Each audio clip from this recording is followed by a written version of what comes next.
अस्सलाम वालेकुम गाइस। जैसा कि रोज़ाना की तरह हमारा आज का लेक्चर है केमिस्ट्री 112। टॉपिक है जनरल प्रॉपर्टीज़ और बेस। लास्ट टाइम हमने properties of acid and reaction of chemical property, general properties of acid पढ़ा, फिर उसके बाद केमिकल प्रॉपर्टीज़ ऑफ एसिड जिनके रिएक्शन देखे थे। आज जो है फिज़िकल प्रॉपर्टीज़, ये जनरल प्रॉपर्टीज़, नीचे है इनके फिजिकल प्रॉपर्टीज। टॉपिक है फिजिकल प्रॉपर्टीज। ठीक है जी, फिजिकल प्रॉपर्टी। सबसे पहले बात है फिजिकल और दूसरी है केमिकल। फिजिकल और केमिकल में थोड़ा सा डिफरेंस होता है। फिजिकल प्रॉपर्टीज जो कि हम यानी कि जो बेस है उसकी फिज़िकल कंडीशन यानी उसका जो है रिएक्शन बताना है। फिज़िकल प्रॉपर्टीज़ में क्या होता है, यानी इनकी कंडीशन क्या होती है, हालत कैसी होती है। केमिकल प्रॉपर्टीज़ यानी केमिकली रिएक्ट करवाना है। फिज़िकल प्रॉपर्टी जो है उसकी फ़िज़िकली उसकी हालत क्या होती है। इनका जायका जो है कड़वा होता है, यानी इनका जायका, इनका टेस्ट जो होता है ना कड़वा होता है। ठीक है जी। इनको छूने से फिसलन होती है, यानी ये एक स्लिपरी मटेरियल होता है। ठीक है जी। नेक्स्ट है ये बरकी रूह का मौसल है, यानी इलेक्ट्रिसिटी इनमें से इजीली पास आउट हो जाती है। ठीक है जी। मैग्नेटिक फील्ड, इलेक्ट्रिक फील्ड या मैग्नेटिक फील्ड जो भी आप समझ लें, यानी ये दोनों को पास आउट कर सकते हैं। ये सुर्ख लिटमस पेपर को नीला कर देते हैं। They turn the red litmus papers into blue. ठीक है। अच्छा जी, ये बेरंग फिनोफ्थलीन को गुलाबी बना देती हैं। They turns the uncoloured phenolphthalein into pink colour. ठीक है। ताकतवर एहसास इंसानी जिल्द को और कपड़ों को, इंसानी जिल्द और टिश्यू को नुकसान पहुंचाते हैं। इंसानी जिल्द जो कि हमारी जिल्द हो गई, एंड टिश्यूज़ यानी टिश्यूज़ जो अब टिश्यू वो जो हमारी स्किन में मौजूद हैं उन्हें डैमेज कर देते हैं। नेक्स्ट है ये पानी के अंदर OH आयन देते हैं, यानी एसिड हमारे पास H पॉजिटिव आयन देता है, जबकि बेस हमारे पास OH आयन देते हैं। बेस यानी असास ये देते हैं। एसिड हमें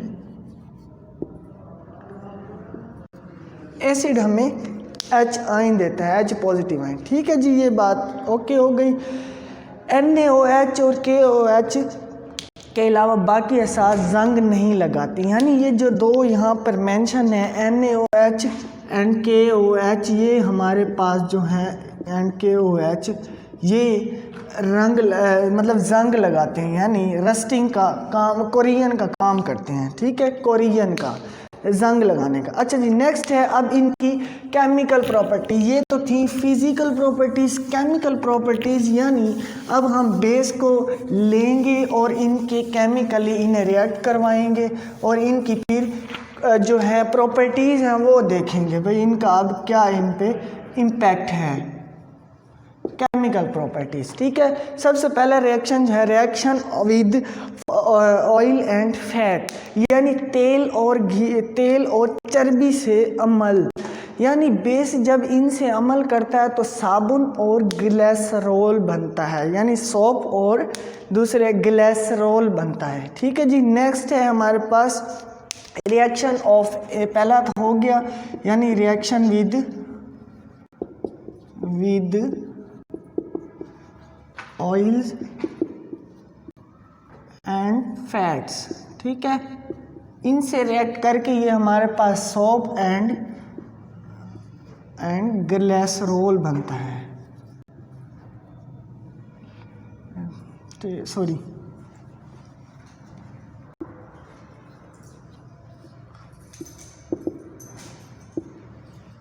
ग्लिसरॉल बनता है, सोप एंड ग्लिसरॉल। सॉरी, चलें जी। नेक्स्ट जो है हमारे पास रिएक्शन विद एसिड।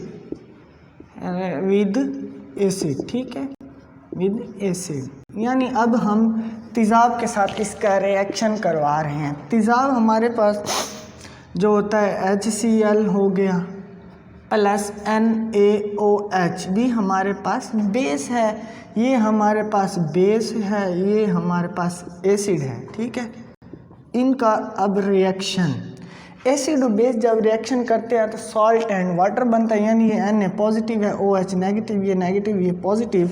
पानी का मतलब सोल्यूशन के अंदर ये पॉजिटिव आयन में टूट जाता है, ये नेगेटिव में, ये पॉजिटिव, ये नेगेटिव। सिमिलरली पॉजिटिव नेगेटिव आपस में रिएक्ट कर लेते हैं, NaCl प्लस H2O। ये रिएक्शन हमारे पास बैलेंस है, इसमें हाइड्रोजन यहाँ 2 है, उधर भी। ठीक है जी। अब नेक्स्ट जो रिएक्शन है हमारे पास HNO3 प्लस, नेक्स्ट भी दिया हुआ है HNO3 प्लस KOH। ठीक है जी। अब ये हमारे पास hydrogen, nitrogen, oxygen, potassium, oxygen, hydrogen. ठीक है जी। सिमिलरली ये भी वही पॉजिटिव नेगेटिव, पॉजिटिव नेगेटिव। ठीक है जी। अब KNO3, ठीक है जी, KNO3 ये हमारे पास पोटाशियम नाइट्रेट साल्ट बन गया एंड H2O हमारे पास वाटर की फॉर्म में आ गया। ठीक है जी। अब रिएक्शन विद मेटल्स, ठीक है जी, रिएक्शन विद मेटल्स। ठीक है। अब मेटल हमारे पास जिंक भी होता है, मुख्तलिफ, यानी हमारे पास जिंक मेटल है, एलुमिनियम भी मेटल है। तो हम जब ये जिंक इसके साथ रिएक्ट करेगा, यानी हमारे पास जो एसिड यहाँ पर बेस है, सॉरी, NaOH प्लस Zn। ठीक है जी। अब Zn हमारे पास जिंक है, ये सोडियम है, तो जो हमारे पास इक्वेशन प्रोसीड होगी वो सोडियम एल्यूमिनेट बनेगा और साथ हाइड्रोजन गैस इवॉल्व होगी। ठीक है जी। Sodium zincate. ठीक है जी। Na2ZNO2 plus H2। ठीक है जी।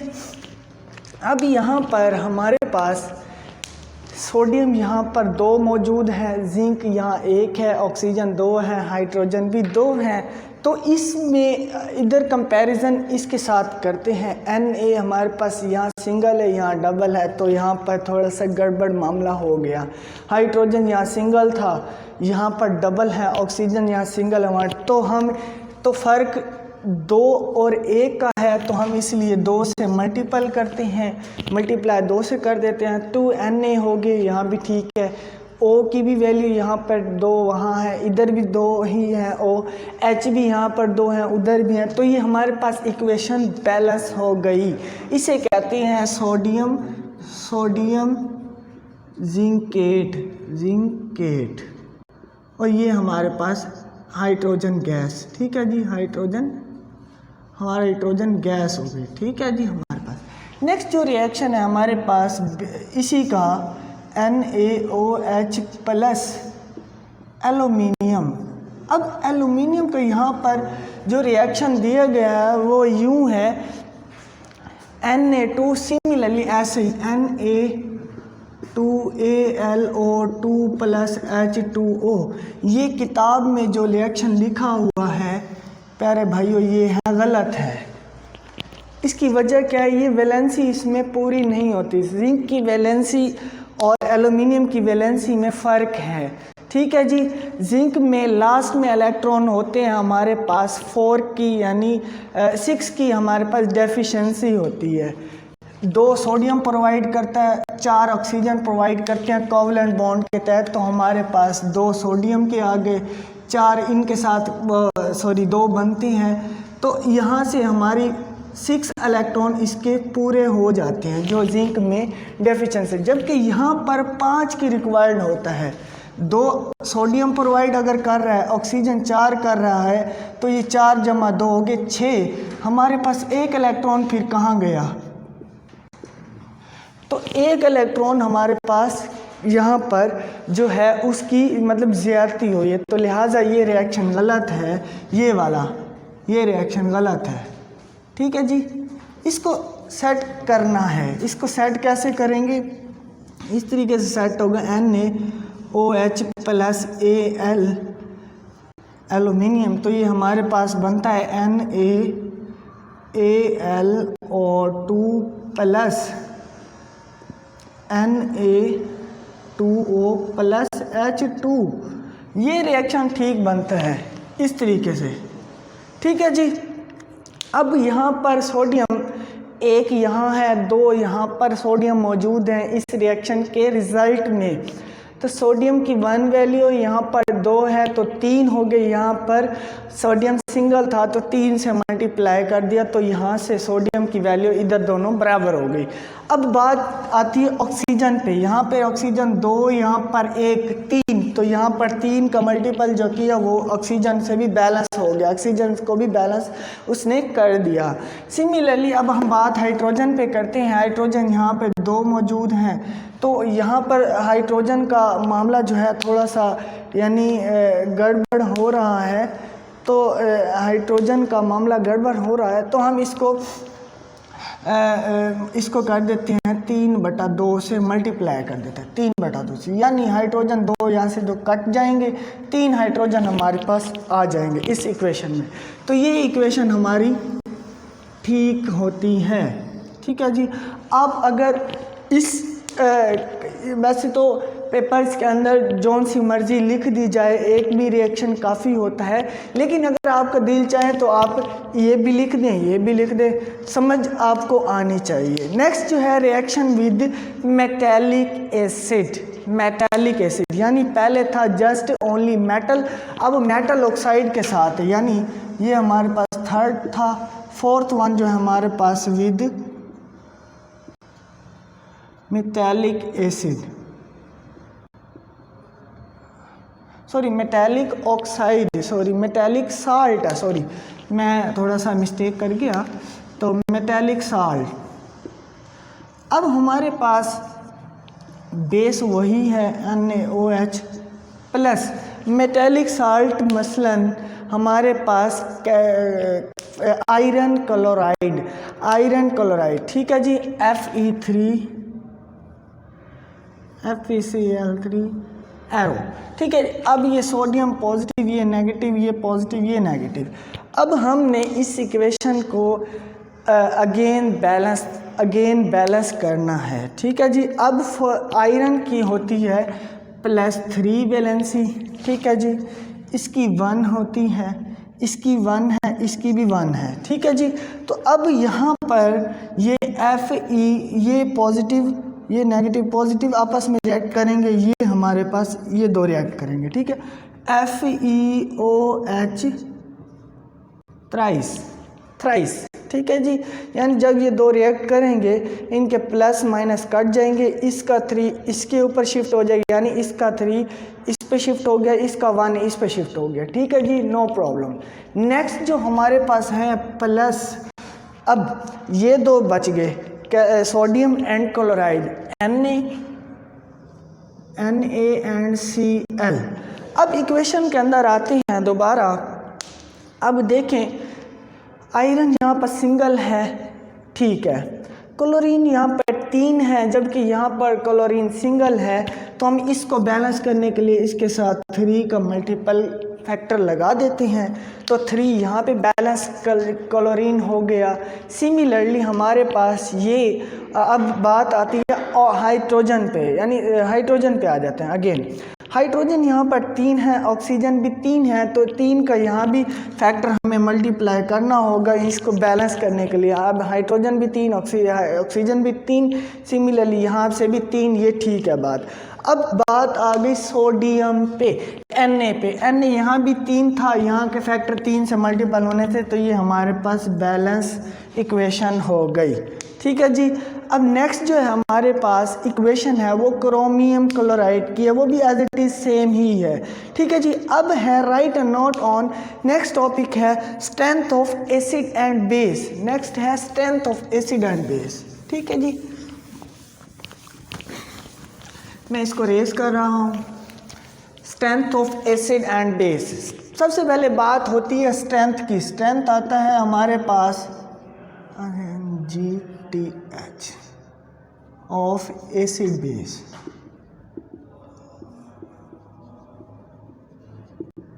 अब बात है स्ट्रेंथ की। स्ट्रेंथ हमारे पास लॉजिकली मतलब होता है मजबूती का, यानी जितना ये स्ट्रॉन्गेस्ट की बात की गई है, ठीक है जी, स्ट्रॉन्गेस्ट यानी मजबूती की बात की गई है,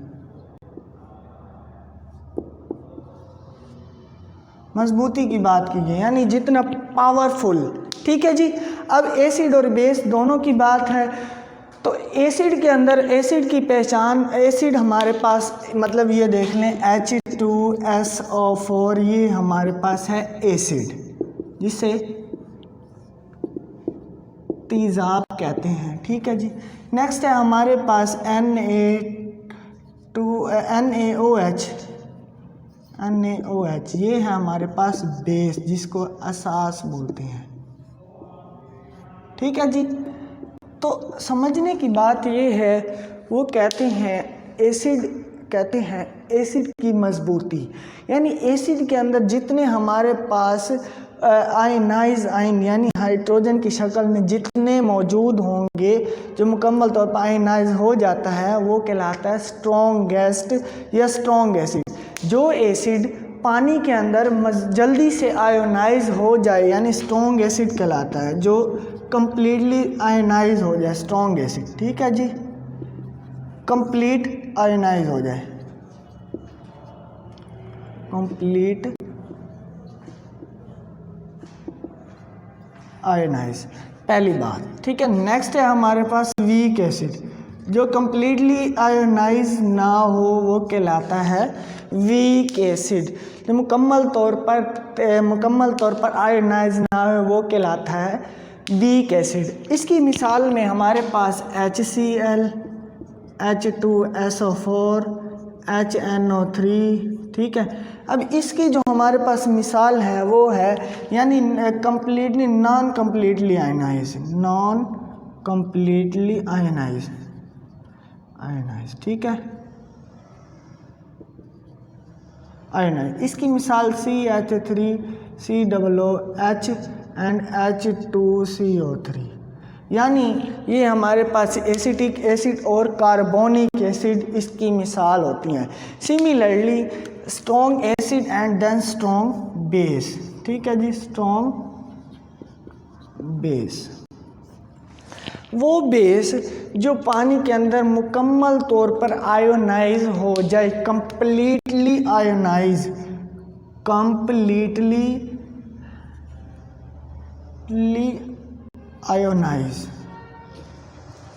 वो कहलाती है स्ट्रॉन्ग बेस। सिमिलरली जो इसके अपोजिट यानी वीक बेस होगी वो कंप्लीटली आयोनाइज नहीं होगी। इसकी मिसाल हमारे पास NaOH है, जो कि एक परफेक्टली स्ट्रॉन्ग बेस है, जबकि जो वीक बेस होगा हमारे पास वो कंप्लीटली नहीं होगा। तो उसकी मिसाल हमारे पास वो होती है Fe, जैसा कि जो ये रिएक्शन हमने किया इसमें से जो ये बेस थी ये वाली इसकी आयरन हाइड्रोक्साइड,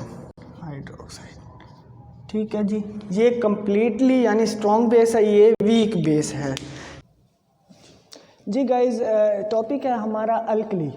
पानी में हल होने वाली एसास को अल्कली कहते हैं, पानी में हल होने वाली एसास को अल्कली कहते हैं।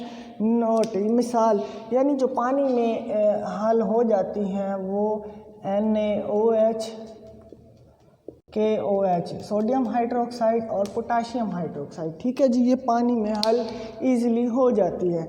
नेक्स्ट जो है ना इम्पोर्टेंट बात इसमें वो ये है कि अपना जो इम्पोर्टेंट बात वो ये है, हर अल्कली एक एसास होती है। Alkali is a base, every alkali is a base but every base is not alkali, यानी हर अल्कली एक एसास होती है और हर एसास अल्कली नहीं होती। वजह पानी में जो हल हो जाते उस एसास को अल्कली बोला जाता है और हर एसास पानी में हल नहीं होती, सिर्फ ये दो होती हैं आसानी से। नेक्स्ट जो है हमारा टॉपिक है वो है what is meant by acidity of base, यानी एसास की acidity of acidity of base,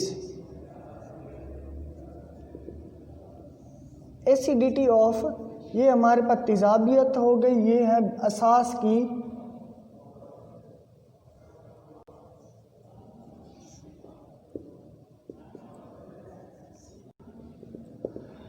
की तेजाबियत। ठीक है जी, एहसास की तेजाबियत यानी जो एहसास में जो OH आयन मौजूद होंगे, जैसा कि NaOH हमारे पास मौजूद हैं, Na पॉजिटिव है, OH नेगेटिव है, जो OH के जो रिप्लेसेबल होगा, यानी अगर कोई इसके साथ रिएक्ट करता है OH की जगह पर अटैच, तो जितने OH तब्दील होंगे वो एहसास की तेजाबियत कहलाएंगे। इसकी वजह एहसास के बदल पजीर OH की तादाद को एहसास की तेजाबियत कहते हैं। ये किसी भी मालिक्यूल की सलाहियत बताता है कि वो कितने हाइड्रोक्सल आयन रखता है। अब जैसा कि NaOH है, KOH है, इनके अंदर OH की जो वैल्यू है, ये OH की जो वैल्यू है वो है सिंगल है। ठीक है, वो है सिंगल। सिमिलरली अगर हम इसकी बात करते हैं कैल्शियम हाइड्रोक्साइड की, इसमें OH की आयन की तादाद जो है वो डबल है। तो ये एहसास की तेजाबियत शो करता है, सलाहियत शो करता है। ठीक है जी, इसके अंदर कितने, अच्छा जी नेक्स्ट जो हमारा है मोनो एसिडिक। अच्छा जी, अब जिसके अंदर सिंगल OH आयन होंगे, सिंगल OH जिस एहसास के अंदर, वो कहलाएगी मोनो एसिडिक, मोनो एसिडिक एहसास। और जिसके अंदर डबल होंगे यानी OH डबल है, तो इसे कहेंगे डाई एसिडिक एहसास। ठीक है जी। सिमिलरली नेक्स्ट जो है हमारे, जिसके पास 3 होंगे तो वो 3, आगे एक पेज दिया हुआ है, सॉरी ये acidity of base, sodium hydroxide NaH, NH4OH, ammonium hydroxide है, सिमिलरली बेरियम हाइड्रोक्साइड है, ये टेबल बना हुआ है, ये भी कर लीजिएगा। नेक्स्ट जो है हमारे पास है व्हाट इज मींट बाय, अब हम बात की थी एसिडिटी ऑफ बेस, सिमिलरली अब बात करते हैं हम बेसिसिटी ऑफ एसिड। अब तेजाब के अंदर जो असासियत मौजूद होगी उसे देखेंगे, यानी ये तेजाब हो गया, तेजाब। ठीक है, तेजाब की असासियत। ठीक है, तेजाब की असासियत। अब तेजाब के अंदर, अब तेजाब हमारे पास होता है HCl एसिड और H2SO4 होता है, HNO3 भी होता है। तो वो कहते हैं एहसास तेजाब के अंदर, तेजाब अगर किसी तेजाब के बदल पजीर जो H पॉजिटिव आयन की तादाद को तेजाब की असासियत कहते हैं। मसलन अब ये HCl के अंदर सिंगल हाइड्रोजन है, यानी H की वैल्यू H सिंगल है, यानी एक है, तो ये कहलाएगा मोनो बेसिक एसिड। ठीक है, अब इसके अंदर डबल है तो ये फिर डाई। अब सिमिलरली इसमें भी सिंगल है तो ये सिंगल। अगर हम इसकी बात करते हैं H3PO4 यानी फॉस्फेरिक एसिड की, तो इसके अंदर ट्राई यानी 3 है तो फिर ट्राई बेसिक एसिड,